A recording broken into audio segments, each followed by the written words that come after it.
di sini ada budaya positif yang akan kami sampaikan. Kalau di sekolah kita budaya positif itu yang sudah kita jalankan yaitu tentang 5S. Yang selama ini banyak sekali kita melihat anak-anak itu kalau jalan di depan kita itu kadang ada yang kalau anak TK itu Bapak Ibu biasanya mereka berarti saling kayak gitu. Tetapi ada juga anaknya yang cuek. Dan kenapa kok saya mengangkat budaya 5S karena budaya ini sebenarnya sudah ada di tempat kita Bapak Ibu.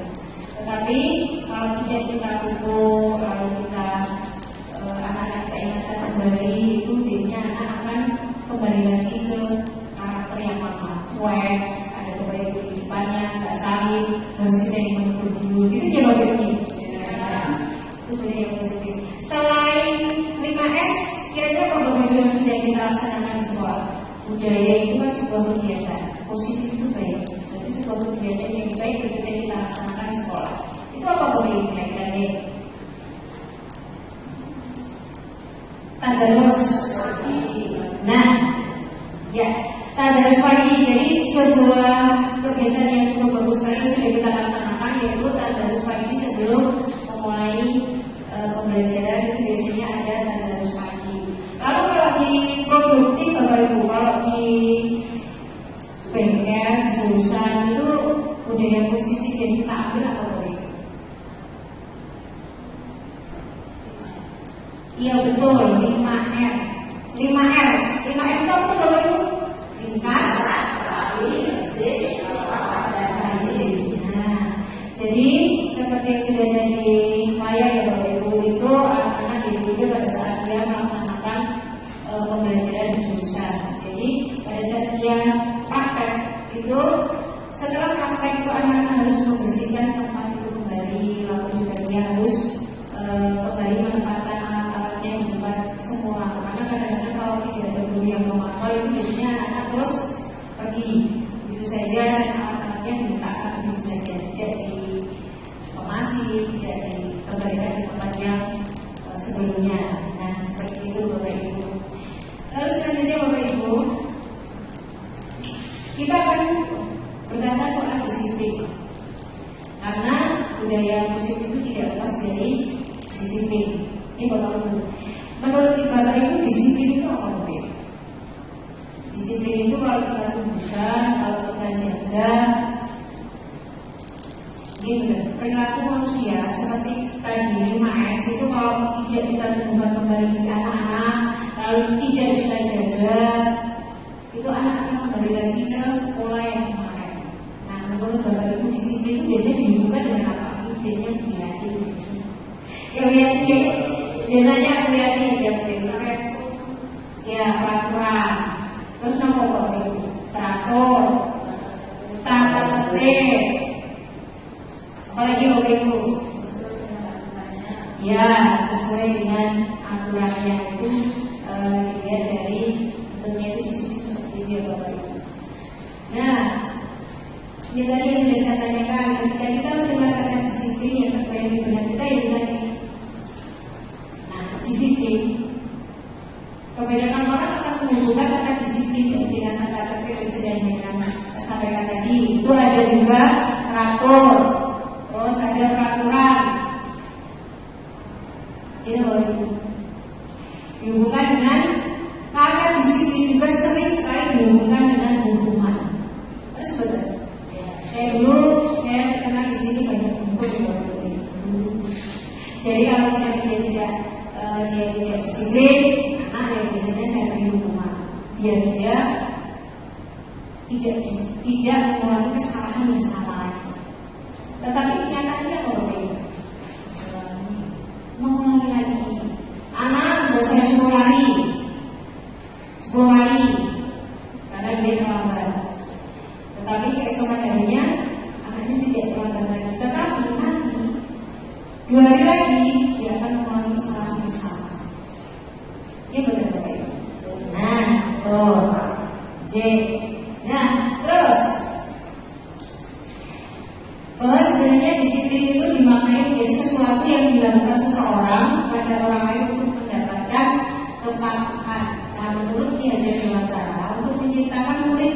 merdeka, syarat utamanya adalah harus ada disiplin yang kuat menurut Kiai Dewantara.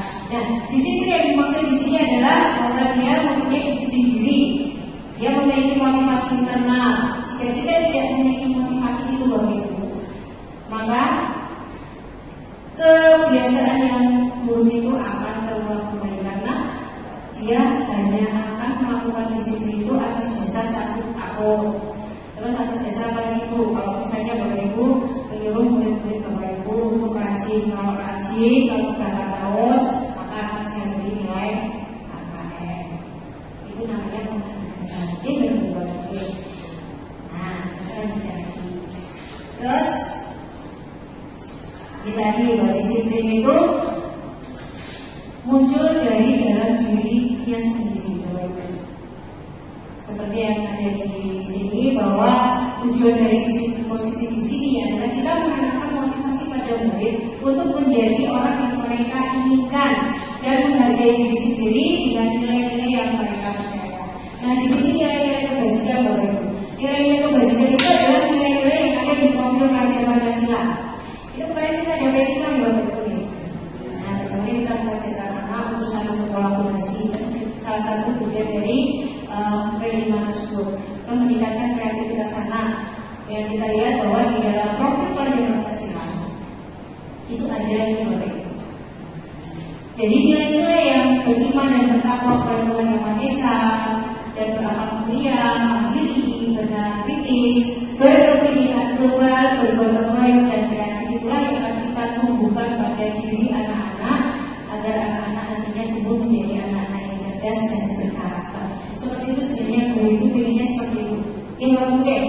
Nah, lanjut. Nah, sekarang untuk melakukan itu tentunya anak-anak kan juga mempunyai perilaku. Bagaimana kita bisa membentuk perilaku? Apa bisa mengarahkan ya? Kalau membentuk sih kita tidak bisa, karena perilaku itu kan datang dari dirinya masing-masing. Kita hanya bisa mengarahkan dan menuntun anak-anak itu menuju ke perilaku yang lebih baik. Dan menurut dia ada 3 motivasi perilaku manusia, Bapak Ibu, yang sudah saya sebutkan tadi. Jadi mereka akan melakukan disiplin tadi itu jika satu, dia menghindari dari ketidaknyamanan atau hukuman. Apa yang saya sampaikan tadi, aku terlambat, kalau saya terlambat saya akan dihukum oleh berita. Berarti saya tidak akan terlambat lagi besok. Motivasi dia tidak takut kalau saya hukum. Tapi begitu saya tidak ada di situ, mereka akan melakukan. Itu yang satu, kalau kita memakai dia. Terus yang kedua, motivasi perilaku itu didasarkan pada satu, dia akan mendapatkan imbalan atau penghargaan dari orang lain. Nah, contoh yang kedua tadi yang sudah saya sampaikan, kalau murid itu misalnya, kalau murid itu rajin, maka saya akan memberikan nilai yang bagus padanya. Itu benar dia akan rajin, tapi begitu dia tidak diberikan penghargaan itu, dia akan kembali seperti semula. Yang ketiga, yaitu menjadi orang yang mereka inginkan dan menghargai diri sendiri dengan nilai-nilai yang mereka percaya. Nah, yang ketiga ini Bapak Ibu, itu adalah motivasi yang datang pada dirinya sendiri. Itu juga Bapak Ibu ya. Nah, bagaimana kita bisa menumbuhkan anak-anak kita itu untuk pada motivasi yang ketiga ini, Bapak Ibu. Nah, sekarang akan saya sampaikan di sini. Tadi ada perbedaan antara disiplin dan hukuman. Sini Bapak Ibu, bahwa hukuman itu bersifat tidak terencana atau tiba-tiba. Jadi misalnya ada anak yang terlambat mengikuti pelajaran, itu dikatakan itu mungkin tidak ada ya, karena saya suruh baris di tempat yang disediakan di sini. Itu dikatakan tidak ada disebutkan di situ. Itu adalah sebuah tindakan yang tiba-tiba dan tidak terencana. Nah, murid tidak tahu apa yang akan terjadi dan tidak dilibatkan dalam membuat sebuah peraturan. Ya, jadi tidak tahu. Itu namanya hukuman. Dan itu lebih dari satu arah, dari pihak guru saja. Nah, itu Bapak Ibu. Tetapi berbeda dengan disiplin tadi. Kalau disiplin diri itu kan dia berarti dari dalam dirinya sendiri. Itu juga berbeda. Nah, sekarang Bapak Ibu, kita tadi sudah berbicara tentang hukuman, dan sekarang kita berbicara lagi tentang disiplin dalam bentuk konsekuensi. Nah ini, disiplin dalam bentuk konsekuensi ini, bahwa tindakan itu atau peraturan itu sudah terencana atau sudah kita sepakati dengan peserta didik. Itu juga berbeda. Jadi ada perbedaan. Perbedaan di situ. Kalau hukuman itu tidak ada kesepakatan, tetapi kalau yang namanya konsekuensi itu ada kesepakatan yang kita buat bersama. Nah sekarang Bapak Ibu, kalau di kelas Bapak Ibu mengajar, pada saat kita mengajar itu ada nggak kesepakatan? Ada aturan-aturannya nggak? Ada ya. Misalnya apa Bu tadi? Tidak boleh main handphone saat belajar. Seandainya itu melanggar, konsekuensinya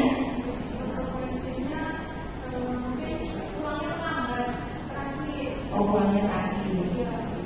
Jadi ada yang pada saat kita mau mengajar itu ada yang namanya kesepakatan, komitmen. Nah itulah yang dinamakan sebuah keyakinan teladan.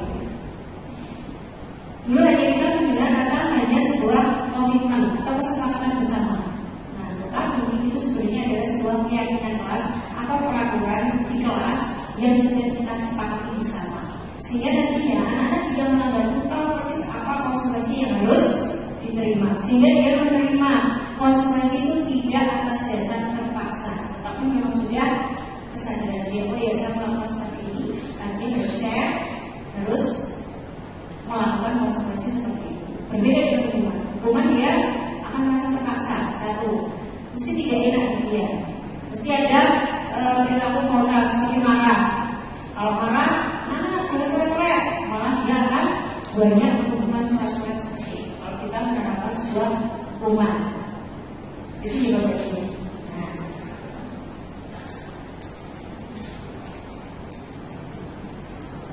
Nah, di sini Bapak Ibu, lalu apa sih namanya restitusi itu apa? Restitusi itu adalah sebuah proses menciptakan kondisi bagi murid untuk memperbaiki kesalahan mereka, memperbaiki, bukan kita menginginkan anak sesuai dengan diri kita. Tidak, karena anak-anak biasanya tidak mau dikontrol. Baru apalagi anak SMA itu tidak mau. Inginnya dia merdeka, inginnya dia ya seperti ini saya nggak mau dia melakukan itu biasanya. Jadi kita hanya bisa memperbaiki kesalahan mereka sehingga mereka bisa kembali pada kelompok mereka dengan karakter yang lebih kuat. Restitusi juga merupakan proses kolaboratif yang mengajarkan murid untuk mencari solusi untuk masalah mereka dan membantu murid berpikir tentang orang seperti apa yang mereka inginkan. Jadi di sini Bapak Ibu sebenarnya kalau mereka itu sudah kita laksanakan. Kita sudah banyak restitusi loh kita di BK. Sekali restitusi tidak berhasil, kedua tidak berhasil, ketiga sampai kesekian baru berhasil. Dan itu ternyata Bapak Ibu kalau kita melakukan sebuah restitusi atau kita melakukan sebuah bimbingan itu dilakukan pada saat anak benar-benar kondisinya stabil. Jadi tidak bisa kalau kita misalnya ada anak yang merokok, tangkap, ditangkap mereka sudah dimarahi sama pemerintah, bawa ke dia merokok. Dan di ruang beda ini kita tidak bisa langsung menerapkan restitusi. Anak-anak masih dalam kondisi marah, anak-anak masih dalam kondisi takut, anak-anak masih dalam kondisi bingung dan sebagainya. Sehingga apa yang akan kita sampaikan nanti tidak akan pernah bisa masuk. Dan dia tidak bisa mencari solusinya sendiri. Tetapi kita hanya memberi dunia sebentar dan besok kita bisa melaksanakan restitusi itu dan anak akan lebih bisa menerima itu Bapak Ibu ya. Jadi kenapa kok kita biasanya udah ditangani, udah dikasihkan ke guru kita kok cuma dibiarin, sebenarnya itu bukan kita diam, kita tunggu dia stabil dulu Bapak Ibu agar anak itu nanti mudah untuk kita ajak sharing. Nah sekarang Bapak Ibu, tadi kan kita sudah mengenal namanya hukuman, sudah mengenal yang namanya konsekuensi. Nah sekarang yang saya tanyakan Bapak Ibu, di sini ada dua kasus. Kalau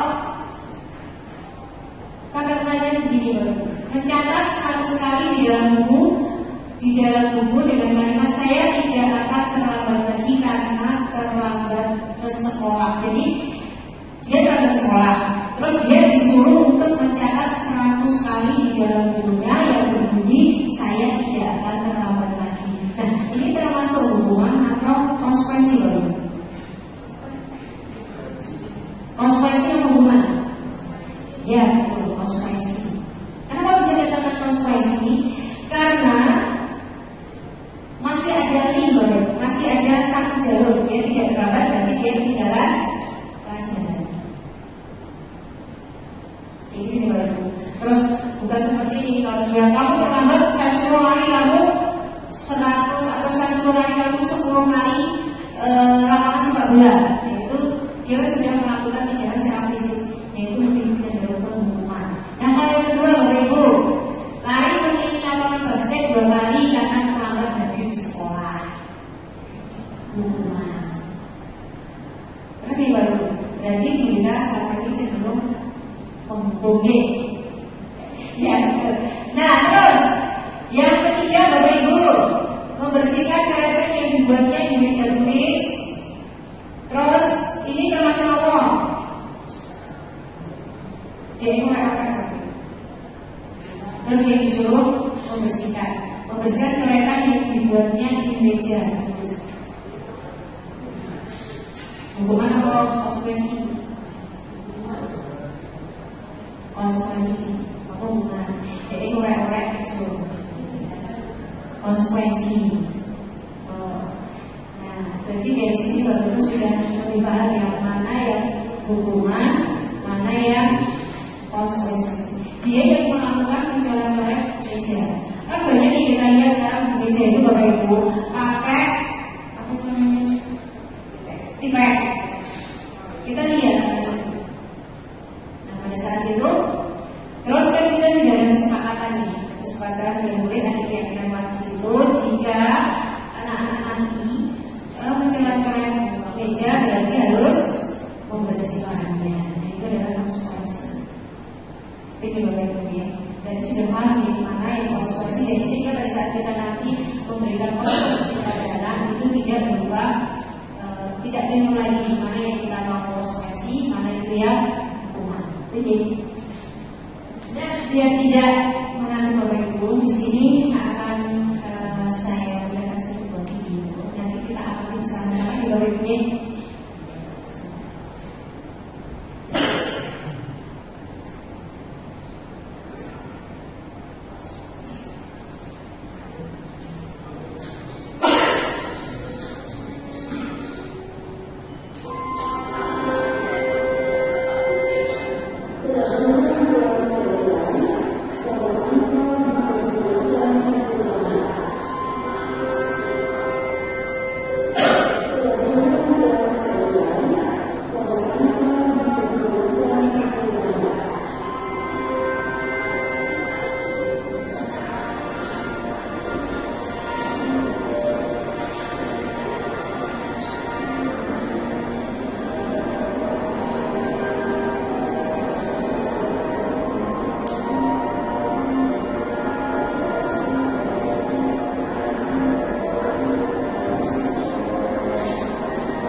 tujuan kita masih yaitu menciptakan pendidikan yang hidup, merdeka, dan bertanggung jawab.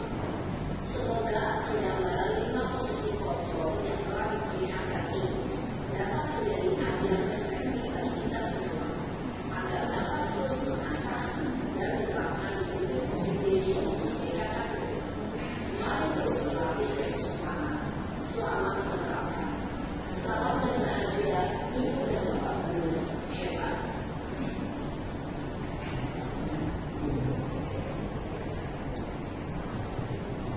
Baik Bapak Ibu, sekarang kita melihat adegan di video tadi.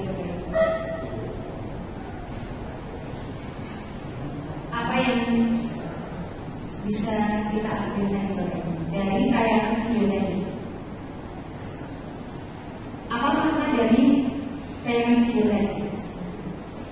Kita sharing ya Bapak Ibu di sini ya, sekarang kita saya diskusi kira-kira kalau kita mau memberikan bimbingan para anak tadi, posisi mana yang baik untuk kita terapkan?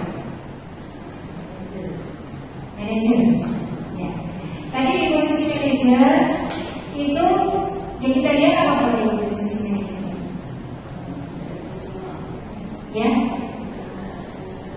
iya, emosional. Terus apalagi kita sebagai pendidik, tadi diharapkan kita menempatkan diri kita untuk membimbing anak dan mengarahkan anak itu yang paling baik adalah posisi manajer, di mana kita harus tadi tidak emosional. Jadi kalau misalnya kan banyak ya Bapak Ibu, kalau dari contoh video tadi Bapak Ibu itu ada sering terlambat di tempat kita pun juga ada, di pembelajaran Bapak Ibu juga ada. Nah, selama ini Bapak Ibu, sebelum kita tahu kalau itu ada posisi manajer, ada posisi pengukur, ada posisi pembuat rasa bersalah, itu kita lebih merasakan yang mana? Selama ini tidak selalu, kadang-kadang bervariasi, kadang-kadang iya Bu, contoh Bu, saya bisa bercerita di sini, bisa sharing ya Bu ya, Ibu Yani.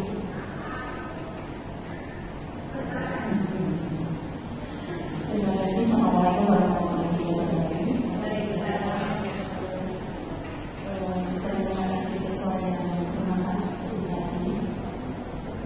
Sebenarnya kita sadar posisi kita sebagai pendidik, tetapi terkadang menghadapi siswa yang tingkatnya itu menjadi apa dan bukan hanya sekali dua kali dan kita sudah hafal maknanya. Nah itulah seperti itu sehingga kita kadang terpancing emosionalitas ini akan muncul setelah spontanitas. Terkadang bahkan kita juga bisa juga apa ya tadi pekerjaan saya seperti itu.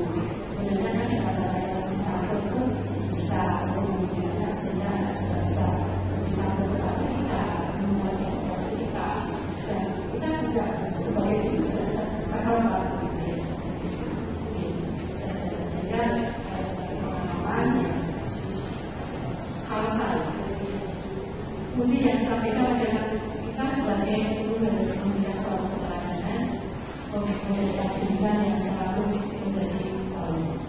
Terima kasih. Assalamualaikum warahmatullahi wabarakatuh. Terima kasih Bu Yani. Ini yang betul yang disampaikan Bu Yani. Kita itu lepas kontrol ya Bu. Melihat anak itu membuat sebuah usaha yang sama terus dilakukan hampir di tiap hari. Nah, benar kalau kita sebagai seorang guru harus memberikan contoh, memberikan teladan bagaimana supaya kita tidak terlambat. Jadi kita ini juga kita tertib, contoh seperti itu ya Bapak Ibu ya. Nah, selain kita memberi contoh atau teladan, apa ya Bapak Ibu yang bisa kita berikan ke murid kita ini? Contoh agar kita selalu mentaati aturan yang ada di sekolah. Hal kecil tadi tidak terlambat masuk ke sekolah atau tidak terlambat masuk di dalam kelas memberikan pembelajaran. Nah, masuk kasus apa lagi Bapak Ibu yang pernah kita lakukan di sekolah? Terus atau mungkin ini Pak Rahmadi. Pak Rahmadi itu kan punya banyak murid anak didik ya Pak Rahmadi ya. Pak Rahmadi kan sebagai ibu BK, sebenarnya kan banyak sekali permasalahan yang berbeda-beda. Dan dulu Bapak, sebelum Bapak tahu tentang minimal posisi kontrol ini, apa yang Pak Rahmadi lakukan dulu Bapak? Saya sharingkan di sini. Kalau dulu saya menghukum murid itu dengan galak supaya siswa perlu takut dan tidak ulang lagi. Contohnya misalnya murid ketahuan merokok di sekolah dan misi saya panggil saya hukum, saya suruh push up 10 kali, menjadi lagi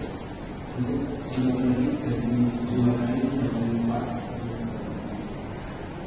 Kalau Pak suruh Bapak isi sampai bersih sekali, itu langkah yang menjadi biar takut maksudnya, tapi kayak itu juga kurang efektif kalau ternyata anak itu terpaksa ulang lagi. Dengan melihat ini, kayaknya lebih baik negara itu dari hati, jadi dirasakan dengan sendirinya.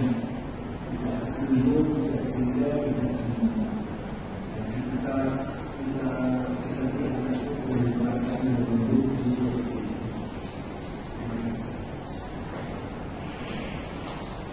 Terima kasih Pak Bapak Rahmadi.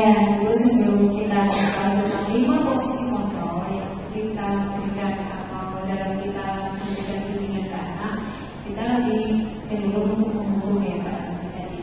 Ya itu. Karena di bidang kita kalau kita menghukum itu anak-anak pasti nanti jalan. Itu dulu kalau saya ya. Seperti itu. Anak-anak nanti jalan. Jadi dan ternyata itu sangat tidak efektif.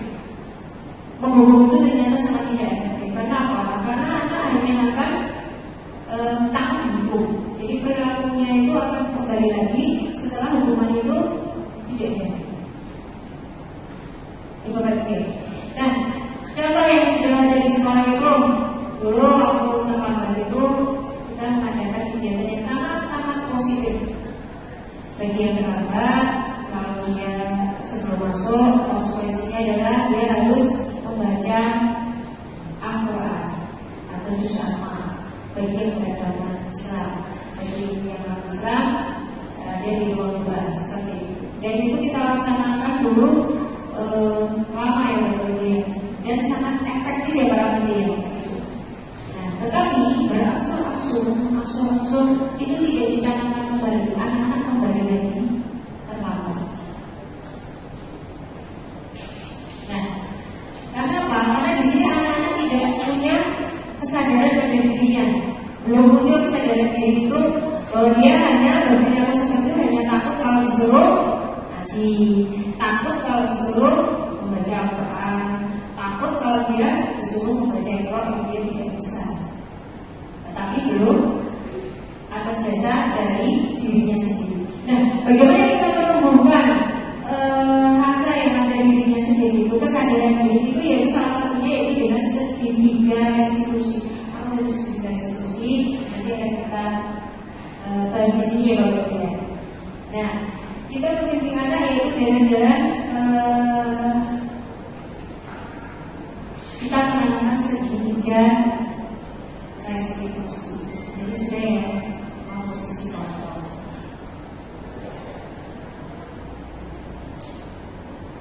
Nah ini Bapak Ibu. Seperti yang kita ketahui tadi bahwa restitusi itu adalah proses menciptakan kondisi bagi murid untuk memperbaiki kesalahan mereka sehingga mereka bisa kembali pada kelompok mereka dengan karakter yang lebih kuat.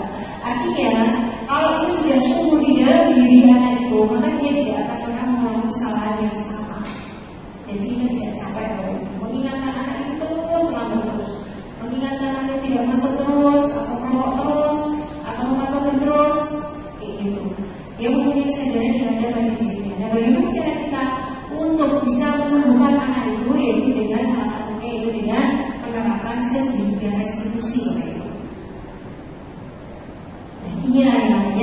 segitiga restitusi. Nah, di sini Bapak Ibu, yang pertama yang kita lakukan di dalam segitiga restitusi itu adalah satu, menstabilkan identitas seperti yang disampaikan oleh Bu Yanti dan Pak Armanda. Kita cenderung kalau melihat anak kalau terus kadang-kadang jingkir dia terus kok gede banget. Nah seperti itu Bapak Ibu. Biasanya terus setelah itu ada permasalahan. Biasanya yang paling penting itu guru BK-nya. Ini pernah. Nanti yang dihantarkan anaknya itu lagi. Nah untuk mengatasi itu semua ternyata ada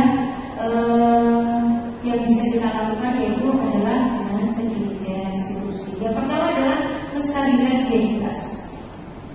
Nah, bagaimana caranya menstabilkan identitas itu? Nah, itu Bapak Ibu di bawahnya itu ada di bawah segitiga. Kita bisa menyampaikan karena setiap anak itu pernah melakukan sebuah kesalahan. Ya Bapak Ibu, kita saja juga pernah melakukan sebuah kesalahan. Gak mungkin kalau kita itu harus berapa terus tidak terlambat. Itu pasti suatu saat nanti kita ada sebuah permasalahan yang memang kok itu kita terlambat, itu tidak masuk, kita harus izin dan sebagainya. Nah, di sini kita harus memahami itu dulu, Bapak Ibu. Nah, setelah itu kita juga bisa melakukan dengan bahwa kita bahwa kamu bukan satu-satunya yang pernah melakukan ini. Artinya kita stabilkan dulu. Pada saat dia emosi, kadang kalau saya berbeda, Bapak Ibu. Nah, ada anak yang ini ada anak yang pertama merokok. Anak di bawah BK itu sudah punya rasa takut. Di bawah BK, ibu tadi ada punya rasa takut dulu. Dan dia perlu menutup itu semua yang mesti anak itu kalau ditanya tidak takut. Malah kadang-kadang dia emosi. Bukan saya rokok, teman saya. Seperti itu. Nah, di sini untuk menstabilkan itu kita harus menstabilkan identitas, menstabilkan perasaannya, menstabilkan kondisinya, distabilkan dulu. Nanti kalau anak itu sudah stabil, tidak begitu datang langsung kita adjust, langsung kita tanya macam-macam masalah kita interogasi, maka anak cenderung dia akan berontak. Karena pada dasarnya manusia itu kan tidak mau diatur, apalagi anak-anak SMK itu baru satu diri tidak mau diatur seperti itu. Jadi kita lebih menstabilkan emosi dia, menstabilkan psikisnya, keadaannya dulu. Nah setelah itu, setelah posisi itu selesai, kita langsung bisa mencegah validasi tindakan yang salah. Kita tanya dulu. Setelah sudah tenang, begitu Bapak Ibu, lalu kita masuk ke validasi tindakan yang salah. Karena segitiga restitusi ada 3. Pertama yang kita lakukan adalah 1, menstabilkan identitas. Yang kedua, kita validasi tindakan yang salah. Dan yang ketiga adalah menanyakan keyakinan. Seperti yang tadi sudah dicontohkan dari Bapak Ibu. Itu yang terakhir. Ibu yang terakhir yang praktek itu tadi yang manajer itu sebenarnya dia sudah melakukan segitiga restitusi. Seperti itu. Nah, setelah stabil lalu kita akan menuju ke validasi tindakan yang salah. Apa yang akan kita lakukan di sini Bapak Ibu? Kira-kira, Bapak Ibu, jika ada anak yang terus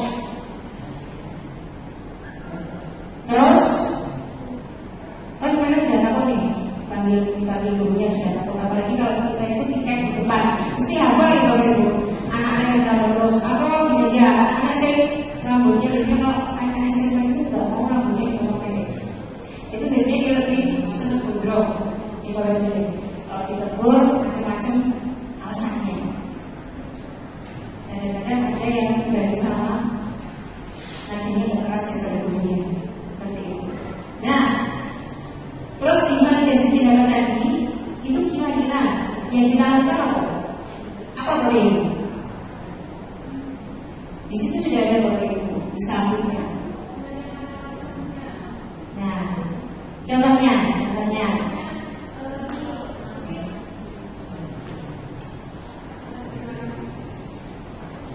Terima kasih Bu. Untuk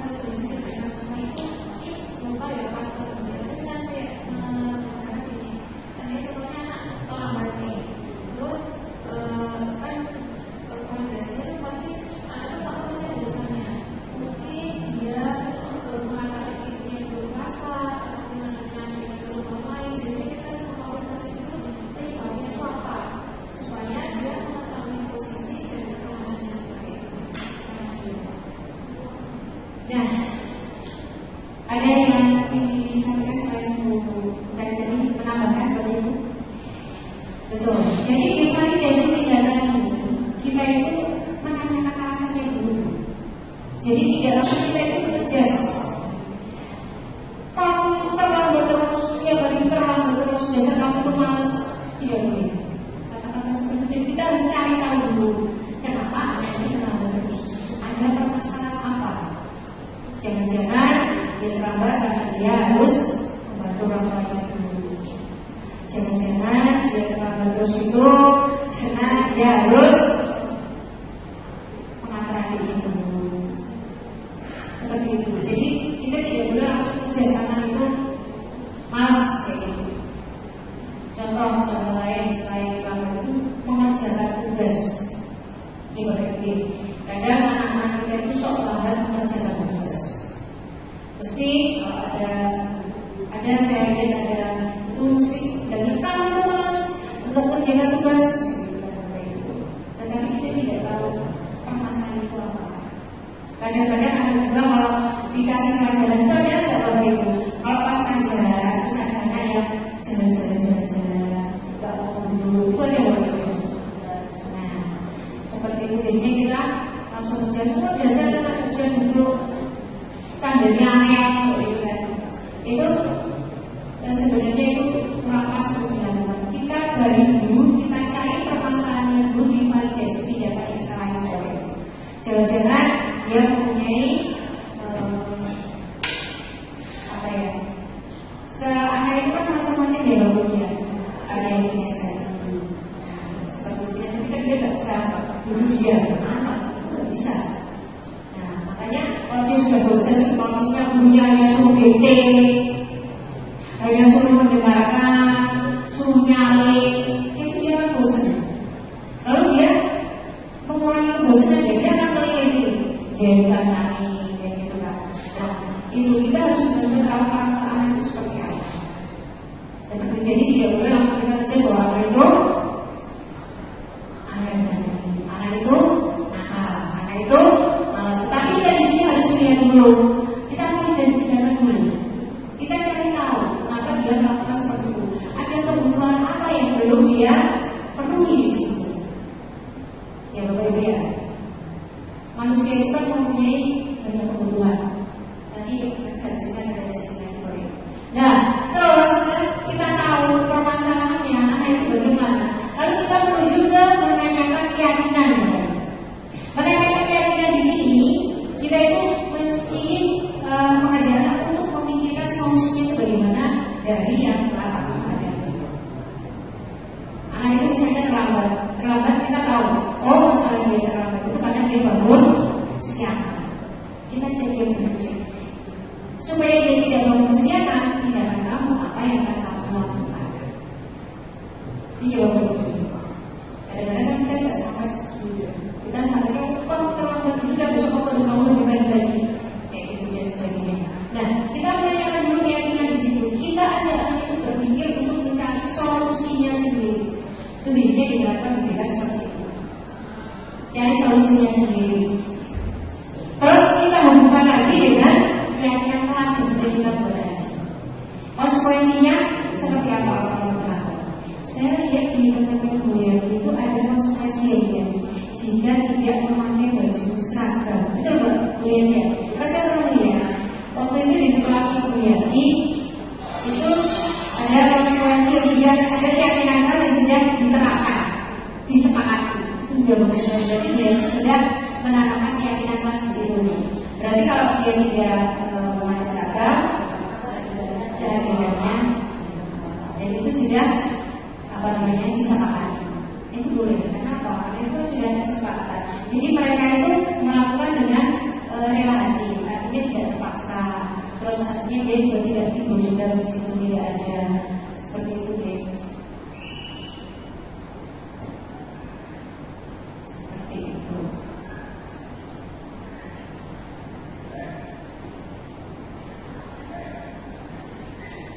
Nah, sebentar ya Bapak Ibu.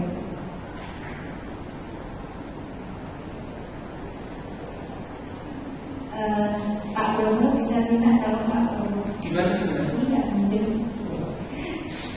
Oke, jadi di situ. Jadi sebenarnya setelah kita keyakinan tadi, kemudian tadi sudah menerapkan keyakinan kelas. Gitu. Jadi benar-benar yang sudah disepakati bersama tadi. Seperti itu. Setelah berjalan problem ini. Nah, jadi sebenarnya manusia itu mempunyai lima kebutuhan. Kita harus gali dulu kebutuhan mereka itu apa yang belum terpenuhi. Gitu, dari restitusi segitiga tadi, kita nanti akan tahu kebutuhan dia yang belum terpenuhi itu di mana. Nah, di situ nanti kita akan membimbing dan mengarahkan dia untuk mencapai kebutuhan yang belum terpenuhi tadi. Apa saja Bapak Ibu? Kalau masih ingat, ada yang tahu? 5 kebutuhan dasar manusia. Itu dia merasa bebas, ya, senang. Dia memerlukan kebebasan. Anak-anak itu senang kebebasan. Terus dia memerlukan kesenangan. Terus perhatian, cinta, kasih sayang. Terus apa lagi? Kenyamanan. Apa lagi?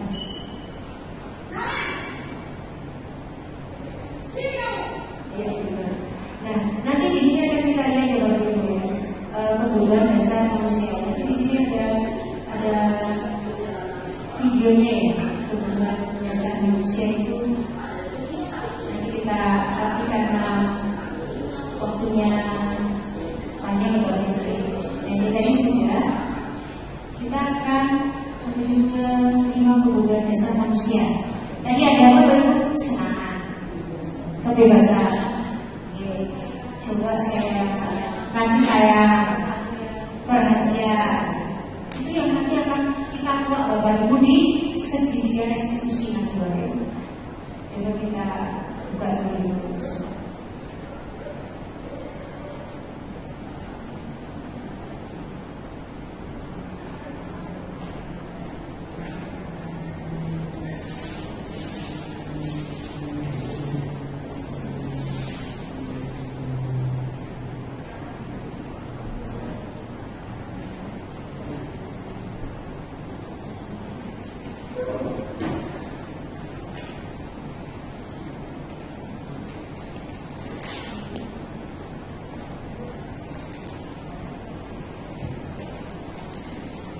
Yang lebih lengkap ya Bapak Ibu, kita akan melihat dalam video ini tentang segitiga restitusi yang saya jelaskan tadi Bapak Ibu. Kita lihat.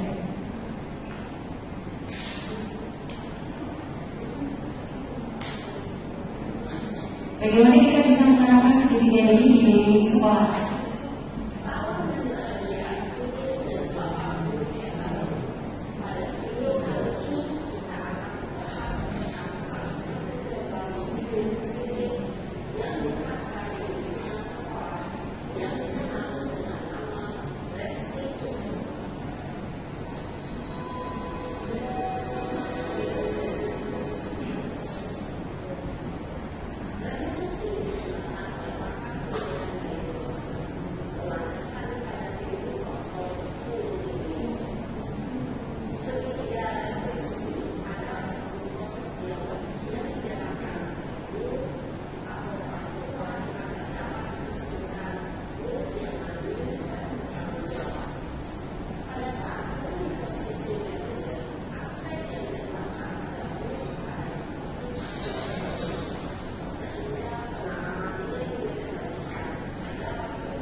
Bapak Ibu, sekarang tadi kita melihat tayangan tadi.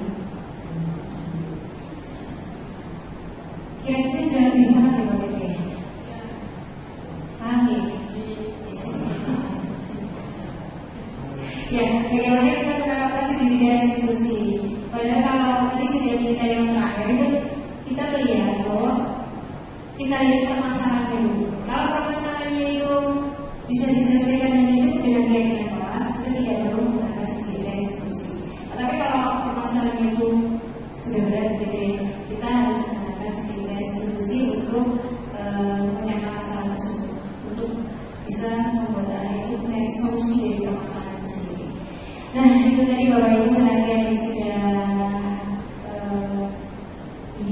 kita tahu ya dari bagaimana kita budaya positif dari sekolah, bagaimana kita bisa melihat posisi prioritas apa saja sampai kita menerapkan pada setiap institusi. Sudah kita di Bapak Ibu. Nah, kedepannya gimana Bapak Ibu? Setelah melihat semua itu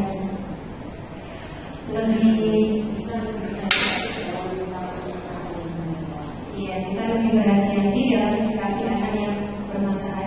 Tanya dulu ya Bapak Ibu. Kita lihat permasalahannya dulu seperti apa. Tidak langsung kita menjelaskan. Ya, memfonis malas, memfonis nakal dan sebagainya. Ya, jadi kita harus mungkin melihat dulu permasalahannya apa dulu.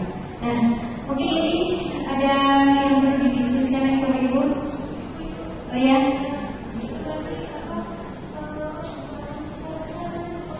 Oh ya, ya baik, ya Bapak Ibu tadi ada 5 dasar kebutuhan manusia yang harus dipenuhi pada anak supaya nanti kita bisa membimbing anak melalui studi tadi. Kita akan tahu, oh dia itu mempunyai sebenarnya kebutuhan itu apa, sehingga kita bisa langsung menuntun anak, mengarahkan dia untuk mencapai kebutuhan yang dia inginkan.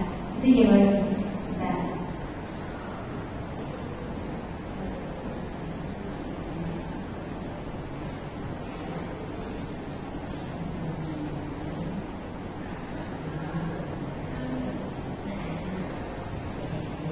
Dan ini Bapak Ibu, jadi kebutuhan dasar manusia itu satu, apa Bapak Ibu? Untuk bertahan hidup. Coba saya, jadi bagaimana dia, misalnya Bapak Ibu, kalau di sekolah anak itu mungkin dia secara intelektual berbeda dengan yang lain, daya tangkapnya itu berbeda dengan yang lain. Bisa jadi dia itu bisa jadi bukan karena dia tidak mau mendengarkan, tetapi bisa jadi karena kebutuhan bertandingnya dari segi makanan dia tidak terpenuhi, dari segi gizi dia juga belum terpenuhi, sehingga kalau berangkat sekolah dia nggak makan, bagaimana dia bisa konsentrasi? Ini Bapak Ibu. Nah seperti itu. Ya jadi kok anak itu dari tangkapnya kurang ya? Berbeda dengan anak itu kelainan. Kita tidak boleh kerja seperti itu. Belum tentu anak itu kelainan, tetapi bisa jadi karena kebutuhan hidup dia itu belum terpenuhi. Nah, yang kedua, kasih sayang dan rasa diterima. Contohnya bagaimana? Anak-anak dia sok caper. Nah, ada kan anak Bapak Ibu kalau kita ngajak anak-anak itu cari perhatian, misalnya supaya diperhatikan dia buat mulai aneh-aneh ya.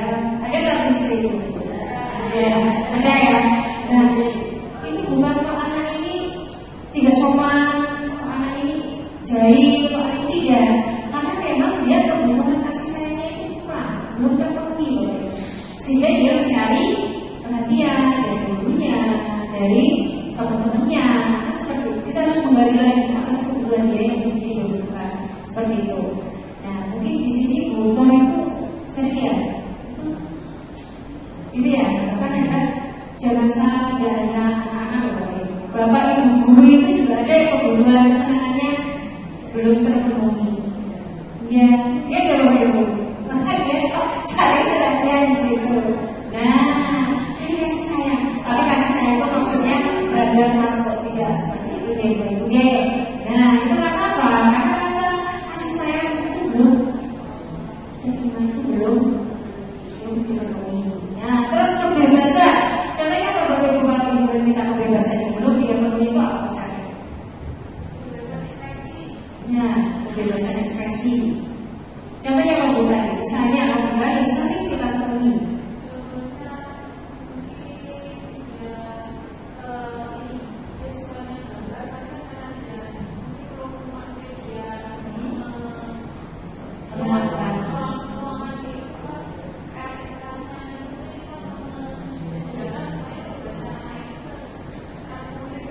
Ya, betul. Misalnya Bapak Ibu, anak itu, ya, betul. Misalnya itu dia butuh kebebasan untuk mengekspresikan dirinya. Ya, jadi tidak dikekang seperti itu Bapak Ibu. Dia butuh misalnya, dia itu anak yang sukanya gambar. Dia biasanya menuangkan JG-nya itu lewat menggambar, kayak di buku gambarannya atau bahkan kalau saya pernah lihat anak itu menggambar di buku tugas. Kadang-kadang anak menggambar di buku tugasnya yang dia kumpulkan.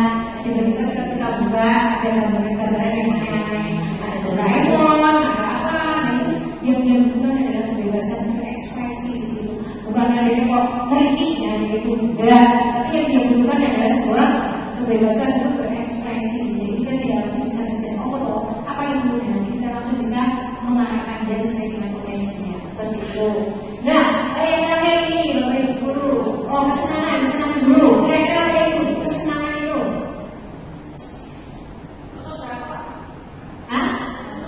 Nah, nonton drakor.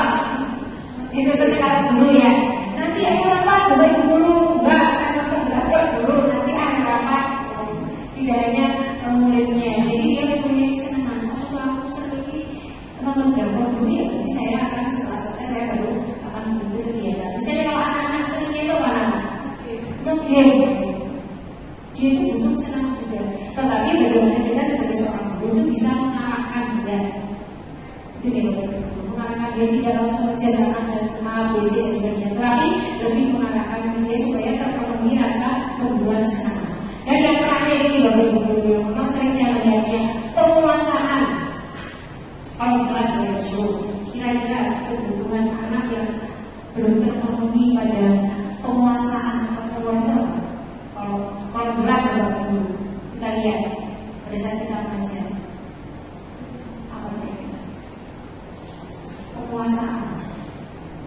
Penguasaan itu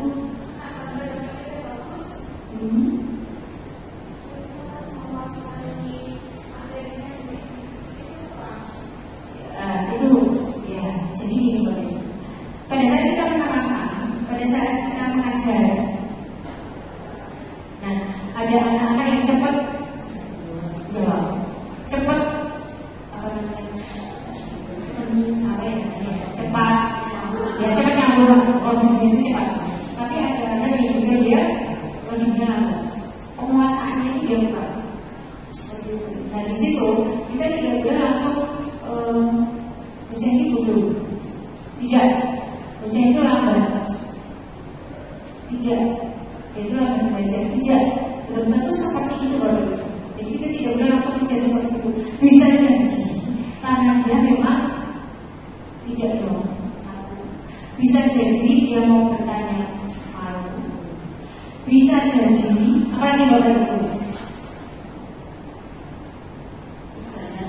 Kerjanya lama. Bisa jadi juga akhirnya yang lama. Jadi kita melihat dulu, bagaimana anak itu, terus kebutuhan mana yang dia belum terpenuhi. Lalu bagaimana kita mengarahkan anak ini supaya kebutuhan mereka itu terpenuhi. Dan kalau mereka semua kebutuhan yang terpenuhi, saya ingin dia akan berperilaku yang positif, lebih disiplin. Ini benar. Seperti ini, dan sebutnya nanti yang bisa saya sampaikan. Dan Ibu masih ada yang ingin disampaikan lagi? Tidak deh, kalau tidak saya cuma kasihnya Bapak Ibu. Terima kasih sekali atas atensinya, terima kasih sekali atas kehadirannya. Saya dulu